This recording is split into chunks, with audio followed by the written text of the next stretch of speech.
We're in the first room titled Celebrations. This is festivals, dance, and music that take place all throughout the Commonwealth. And what you see here, these are pieces of a very colorful costume from the Caribbean Carnival that takes place every August in Boston.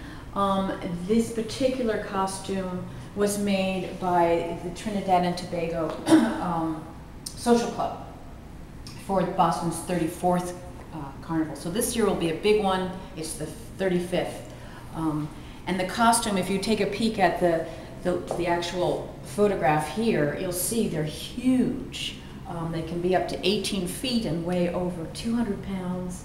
And people devote enormous energy and resources and time in creating these pieces for this event. I want to take a peek at these tin men here behind us. These were made by 4 retired sheet metal workers from Local 17 in Boston.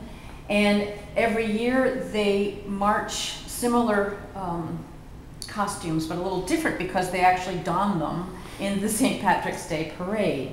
And we're in this section called Useful Things Made Beautiful. What we're looking at right here are weather vanes made recently. One by a man, Anthony Holland from Martha's Vineyard, and the cow weather vane is by Marion Ives from Hawley, Massachusetts, in Berkshires. Useful Things Made Beautiful. Many of the objects in this show were first, many folk art objects and folk craft, were first developed to serve practical purposes, to solve problems like keeping warm, storing food, telling the weather. But in fact, we have other ways of doing that now, but people are very passionate about continuing these craft traditions that have been handed down to them, and so we still find artisans making these things. This very colorful quilt is made by the Gloucester Fishermen's Wives Association. They worked with Clara Wainwright. And it honors the fishing tradition, and also it's made as a way of bringing to light the need for conservation and protecting the oceans.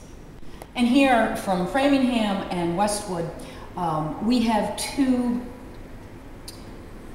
wonderful musicians who are preserving the Carnatic or South Indian violin tradition. And they're going to be performing in a concert that we're holding in conjunction with the exhibition on June 7th here at the National Heritage Museum.